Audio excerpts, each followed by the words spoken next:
तो मित्रों नमस्कार, मैं महेंद्र कुमार सहगल क्लासेज में आपका स्वागत करता हूं और आशा करता हूं कि आप सभी लोग बहुत अच्छे होंगे।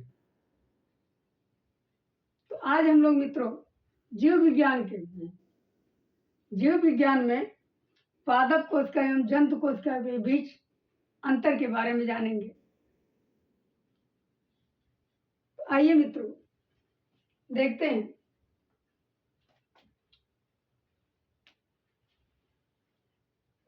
जंतु कोशिका एवं पादप कोशिका में अंतर। जंतु कोशिका एवं पादप कोशिका में अंतर यानी different between animal and plant cell. इन different between animal and plant cell.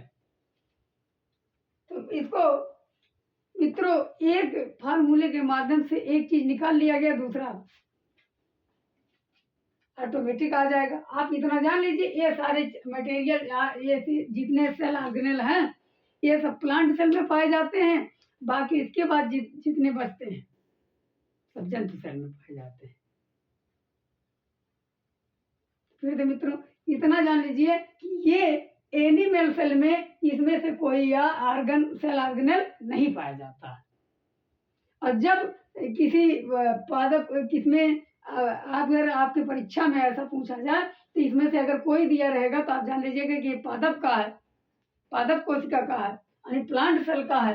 बाकी इसके बाद जो बचते हैं वो सब एनिमल सेल के हैं, इतने को छोड़कर। तो इसी को ये फार्मूले के माध्यम से, ट्रिक के माध्यम से हमने यहाँ बताया है कि आज फिर से प्लास्टिक वाली गली में वैक्सीन लगाने का प्लान है। एक व्यक्ति जो मेडिकल डिपार्टमेंट से है वो जनता को कह रहा है कि आज फिर प्लास्टिक वाली गली में क्या लगेगा, वैक्सीन लगाने का क्या है, प्लान है। तो देखिए मित्रों, तो आज से यहाँ कुछ नहीं है, लेकिन फिर से क्या हो गया, स्पीरोसोम्स प्लास्टिक किस गली में, प्लास्टिक वाली गली में। प्लास्टिक से क्या हो गया, प्लास्टिड जिसे हम लवक कहते हैं। वाली से हो गया सेल वॉल जिसे हम कोशिका भित्ति कहते हैं। गली से होता है ग्लाइआक्सिसोम। गली से क्या होता है मित्रों, ग्लाइआक्सिसोम। वैक्सीन से होता है वैकोल से जिसे हम रिक्तिका कहते हैं। जिसे हम क्या कहते हैं, रिक्तिका। रिक्तिका किसमें पाया जाता है, पादप कोशिका में। और प्लांट से यहाँ है प्लांट सेल, यानी ये सारे जितने सेल ऑर्गेनेल है वो किस सेल में पाया जाता है, प्लांट सेल में। और एनिमल सेल में ये सारे इसमें से कोई भी सेल ऑर्गेनेल नहीं पाया जाता। जैसे स्पेरोसोम कहाँ पाया जाएगा, plant cell. Plastid plant cell. Cell wall कहाँ पाया जाता है, प्लांट सेल में। और ग्लाइआक्सिसोम कहाँ पाया जाता है, प्लांट सेल में। वैकोल्स कहाँ पाया जाता है, प्लांट सेल में। बाकी इन पांचों के बाद पांचों सेल ऑर्गेनेल को छोड़ करके बाकी इसके बाद जितने पाए जाते हैं सब एनिमल सेल में पाए जाते हैं। ये नहीं पाए जाएंगे एनिमल सेल में। तो आपको इसका अंतर पता चल जाएगा, विकल्प से ही लगा सकते हो। तो आइए मित्रों इसका आप स्क्रीनशॉट ले सकते हैं।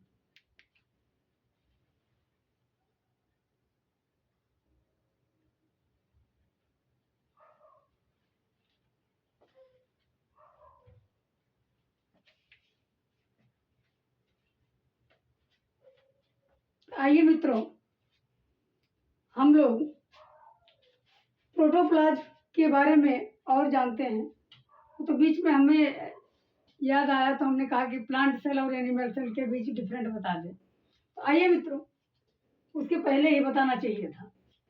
तो यहाँ प्रोटोप्लाज्म की अगर हम बात कर रहे थे, इसके पहले हम प्रोटोप्लाज्म की बात कर रहे थे। तो प्रोटोप्लाज्म में अगर हम बात करते हैं तो प्रोटोप्लाज्म को जीवन का यानी लाइफ का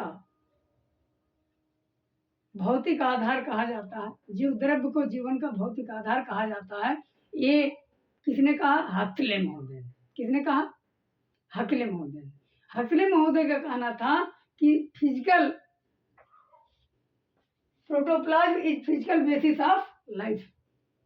हक्सले महोदय का कहना था protoplasm is physical basis of life. यानी जीव द्रव्य जीवन का भौतिक आधार है। बहुत इंपॉर्टेंट है मित्रों, ये कई बार पूछा भी गया है। जीव द्रव्य जीवन का भौतिक आधार है, किसने कहा? हक्सले महोदय ने। किसने कहा मित्रों? हक्सले। अब यहाँ बात कर लेते हैं कि जीव द्रव्य का एक नाम, एक वैज्ञानिक थे जिनका नाम था डुजार्डिन। कौन वैज्ञानिक थे मित्रों? डुजार्डिन। तो डुजार्डिन नामक वैज्ञानिक ने जीव द्रव्य का नाम सबसे पहले उन्होंने सारकोड नाम दिया था। क्या नाम मित्रों? सारकोड नाम देने वाले कौन थे प्रोटोप्लाज्म का? तो डुजार्डिन। किसने दिया था मित्रों? डुजार्डिन नामक वैज्ञानिक ने जीव द्रव्य का नाम क्या रखा? सारकोड। या प्रोटोप्लाज्म का नाम क्या रखा? सारकोड। और एक चीज बात करते हैं, term protoplasm is given by Purkinje, यानी जीव द्रव्य शब्द जो दिए थे वो किसने दिया? प्रोकिंजे ने। जो टर्म दिए वो किसने दिया? प्रोकिंजे महोदय ने। तो और इसका जो नेचर होता है प्रोटोप्लाज्म का मित्रों, तो प्रोटोप्लाज्म का नेचर कई तरह का होता है कि जैसे प्रोटोप्लाज्म का नेचर कोलाइडल होता है, इलास्टिकल होता है, ब्राउनियन होता है, विस्कोसिटी होता है, टिंडल इफेक्ट की तरह काम करता है। फिर से एक बार सुन लीजिए, इसका जो नेचर कैसा होता है प्रोटोप्लाज्म का, तो कोलाइडल होता है, इलास्टिकल होता है, ब्राउनियन मूवमेंट होता है, उसमें विस्कोसिटी मूवमेंट होता है, टिंडल इफेक्ट की तरह काम करता है। तो उसी के लिए हमने एक साधारण ट्रिक का जो है अपनाया है। देखिए यहाँ हमने कहा कि एक व्यक्ति था जिसका नाम था कालू इलियास। क्या नाम था? कालू इलियास। इलियास नाम का व्यक्ति था, वो काला था इसलिए उसको लोग कालू इलियास कहते थे। तो कालू इलियास ने ब्राउन विस्की पीकर 3 दिन परेशान किया। कालू इलियास ने ब्राउन विस्की पीकर 3 दिन परेशान किया। कितने दिन? 3 दिन, यानी सोने नहीं दे रहा था, समझ लीजिए। तो कालू इलियास ने ब्राउन विस्की पीकर कितने दिन? 3 दिन। चाहे हिंदी में लिख डाल लीजिए चाहे इंग्लिश में। 3 दिन क्या किया? परेशान किया, यानी सोने नहीं दिया। तो कालू से हो गया कोलाइडल मूवमेंट। कैसा मूवमेंट होता है प्रोटोप्लाज्म में? कोलाइडल, मुख्य रूप से कोलाइडल होता है। Colloidal movement, colloidal movement. Elastical movement होता है, इसका नेचर और कैसा होता है? इलास्टिकल मूवमेंट होता है, इलास्टिकल मूवमेंट। और ब्राउनियन मूवमेंट। इलियास से क्या हो गया? इलास्टिकल मूवमेंट। ब्राउन से क्या हो गया? कैसा विस्की पिया था? Brown whisky. तो ब्राउन से ब्राउनियन मूवमेंट, जिसे हम जिगजैग के नाम से भी जानते हैं। ब्राउनियन मूवमेंट आप जो है फिजिकल केमिस्ट्री में शायद पढ़े होंगे। तो फिजिकल केमिस्ट्री में ये Brownian movement, Tyndall effect, Brownian movement, ये सब पढ़े होंगे आप लोग। तो ब्राउन से क्या हो गया? Brownian movement. उसी तरह ये काम करता है जिगजैग, इधर उधर मूवमेंट करता है, इसका नेचर जो होता है। और क्या? विस्की से विस्कोसिटी मूवमेंट होता है इसमें। कैसा मूवमेंट? विस्कोसिटी। इधर जाएगा फिर इधर आएगा, एकदम झूले की तरह। और टिंडल, 3 दिन से क्या हो गया मित्रों? टिंडल इफेक्ट की तरह ये काम करता है। इसका जो नेचर होता है टिंडल इफेक्ट की तरह ये क्या करता है? काम करता है। तो आपको पता चल गया। अब आप कहते रहिए, याद भी होता रहेगा।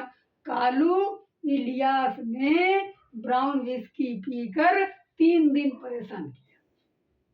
तो कालू से कोलाइडल हो गया, इलियास से हो गया इलास्टिकल मूवमेंट, ब्राउन से ब्राउनियन मूवमेंट, जिसे आप जिगजैग के भी नाम से जानते हैं, विस्की से विस्कोसिटी मूवमेंट, और 3 दिन, कितने दिन? 3 दिन परेशान किया, तो टिंडल इफेक्ट।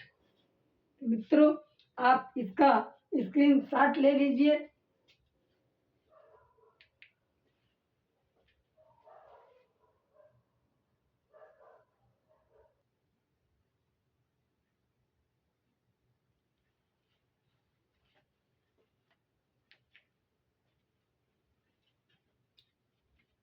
तो मित्रों अब हम प्रोटोप्लाज्म के सिद्धांत के कुछ वैज्ञानिकों ने दिया था। जैसे ग्रेन्युलर सिद्धांत था, दूसरा रेटिकुलर सिद्धांत था, और एक एल्वियोलर सिद्धांत था। कितने सिद्धांत थे मुख्य रूप से? 3। कौन कौन? ग्रेन्युलर सिद्धांत, रेटिकुलर सिद्धांत और एल्वियोलर सिद्धांत। यानी ग्रेन्युलर थ्योरी, रेटिकुलर थ्योरी और एल्वियोलर थ्योरी, ये 3 सिद्धांत प्रोटोप्लाज्म के हैं, जीव द्रव्य का सिद्धांत है। तो मित्रों, इसको भी एक ट्रिक के माध्यम से, सबसे आसान है, देखो कितना बढ़िया है, ट्रिक के माध्यम से कैसा है। ग्रेट अल्टमान ने रात में हंसकर ऑल द बेस्ट बोला। फिर से, ग्रेट अल्टमान ने रात में हंसकर ऑल द बेस्ट बोला। कब बोले? रात में मुस्कुरा कर हंस कर कहें ऑल द बेस्ट। तो कौन कहा? अल्टमान ने कहा था, जो ग्रेट महान अल्टमान जो थे, उन्होंने कहा, कब कहा? रात में ऑल द बेस्ट। तो देखिए, ग्रेट से हो गया ग्रेन्युलर थ्योरी, अल्टमान से हो गया आर अल्टमान। तो ग्रेन्युलर थ्योरी किसने दिया मित्रों? आर अल्टमान ने। कब कहा था? हंसकर। तो रात में, रात से क्या होगा? Reticular theory. हंस से हो गया हाइंस्टीन। तो हाइंस्टीन नामक वैज्ञानिक ने, हाइंस्टीन नामक साइंटिस्ट ने रेटिकुलर थ्योरी दी। तो भी आपका क्या बोला था? All the best, all the best. तो ऑल से एल्वियोलर थ्योरी हो गया, और बेस्ट से हो गया बुचेली। तो बुचेली नामक वैज्ञानिक ने कौन सी थ्योरी दिया? Alveolar theory. कितना आसान है, याद हो जाएगा ना। ग्रेट अल्टमान ने, ऐसे सिंपल भाषा में अपने भाषा में बदल लो। तो मान लीजिए अल्टमान जी आए रात में, हो सकता है सपने में आए हो, तो रात में आए, हंस कर कहा ऑल द बेस्ट। क्या कहा? All the best. तो ग्रेट से ग्रेन्युलर थ्योरी किसने दिया? अल्टमान से आर अल्टमान ने दिया। रात में हंसकर, रात से रेटिकुलर थ्योरी हो गया, हंस कर दिया तो हाइंस्टीन हो गया, तो हाइंस्टीन ने रेटिकुलर थ्योरी दिया। ऑल से एल्वियोलर थ्योरी, और बेस्ट से बुचेली, तो बुचेली ने एल्वियोलर थ्योरी दी। भूल जाएगा तो बताइएगा कैसे बोलेगा। ग्रेट अल्टमान ने रात में हंसकर ऑल द बेस्ट बोला। तो ग्रेट से ग्रेन्युलर हो गया, अल्टमान हो गए, रात से रेटिकुलर हो गया, हंसकर से हाइंस्टीन हो गया, ऑल से एल्वियोलर थ्योरी, और बेस्ट से बुचेली। तो एल्वियोलर थ्योरी किसने दिया? बुचेली ने। रेटिकुलर थ्योरी हाइंस्टीन ने। ग्रेन्युलर थ्योरी आर अल्टमान ने। तो मित्रों, आइए अब हम केमिकल कंपोजिशन ऑफ प्रोटोप्लाज्म के बारे में जानेंगे। यानी जीव द्रव्य का रासायनिक जो कंपोजिशन है कि कितना % क्या होता है, तो उसके बारे में आइए जानते हैं।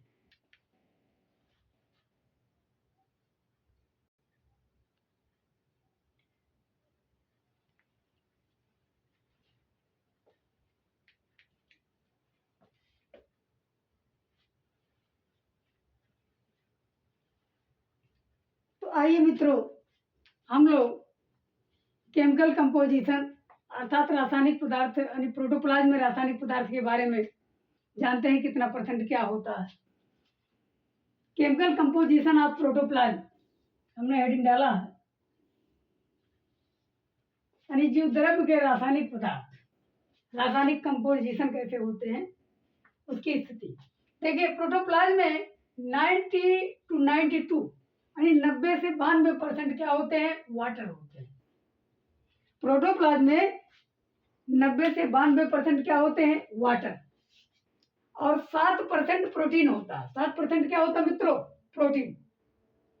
और कार्बोहाइड्रेट की अगर परसेंटेज देखा जाए तो 5% होता है। कार्बोहाइड्रेट कितना % मित्रों? 5%। ऑर्गेनिक साल्ट जो होता है वो लगभग 1% होता है। कितने %? 1% होता है मित्रों। तो ऑर्गेनिक जो साल्ट होता है, जो नमक की मात्रा होती है, वो लगभग कितना % होता है? 1%। RNA 0.7%, जबकि वही DNA 0.4% होता है। इसको एक बार और सुन लीजिए। बल्कि वाटर कितना होता है मित्रों प्रोटोप्लाज्म में? वाटर का कंपोजिशन कितना होता है? 90 से 92%। 90 से 92%। प्रोटीन का कॉम्बिनेशन कितना होता है? यहाँ 7%। और कार्बोहाइड्रेट का कॉम्बिनेशन कितना होता है? 5%, 5%। का ऑर्गेनिक साल्ट कितने होते हैं? 1%। और जबकि वहीं पर RNA का जो कॉम्बिनेशन होता है वो 0.7% और DNA का 0.4%। इतना क्लियर मित्रों? आइए अब बात करते हैं प्रोटोप्लाज्मिक जो मूवमेंट होता है। तो प्रोटोप्लाज्म में साइक्लोसिस मूवमेंट होता है। कैसा मूवमेंट होता है मित्रों? साइक्लोसिस। लेकिन सबसे पहले अगर देखा जाए किस मूवमेंट से वो चालू होता है, स्टार्ट होता है, तो रोटेशनल मूवमेंट होता है। सबसे पहले क्या होता है मित्रों? रोटेशनल मूवमेंट होता है। इसके बाद साइक्लोसिस मूवमेंट चालू होता है। तो प्रोटोप्लाज्म मूवमेंट कैसा होता है? प्रोटोप्लाज्म में साइक्लोसिस मूवमेंट होता है। मुख्य रूप से कौन मूवमेंट होता है? साइक्लोसिस। यहाँ क्वेश्चन पूछ सकता है, घुमा सकता है क्वेश्चन कि प्रोटोप्लाज्म में सबसे पहले कौन मूवमेंट होता है? तो सबसे पहले जब आएगा तो विकल्प में आपको रोटेशनल मारना है। लेकिन अगर पूछेगा कि सही सही मुख्य रूप से प्रोटोप्लाज्म में कौन सा मूवमेंट होता है, तो आपको कौन मूवमेंट मारना है? Cyclosis movement. और सबसे पहले पूछेगा तो रोटेशनल।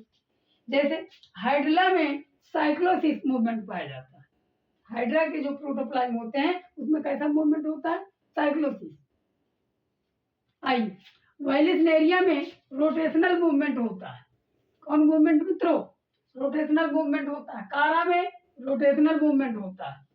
हाइड्रा में साइक्लोसिस, वाइलिसनेरिया में रोटेशनल, कारा में रोटेशनल। तो प्रोटोप्लाज्मिक मूवमेंट जो है, ये प्रोटोप्लाज्मिक मूवमेंट की अगर हम बात करें तो यहाँ एक बहुत पूछा जाता है, वेरी वेरी वेरी इंपॉर्टेंट है, VMP कैसा कहते हैं? VI, very important. ये क्वेश्चन, इसमें जो मूवमेंट होता है staminal hair of Tradescantia. Staminal hair of Tradescantia में कौन सा मूवमेंट होता है? सर्कुलर या सर्कुलेशन मूवमेंट होता है। कैसा मूवमेंट? सर्कुलर मूवमेंट होता है। किसमें होता है मित्रों?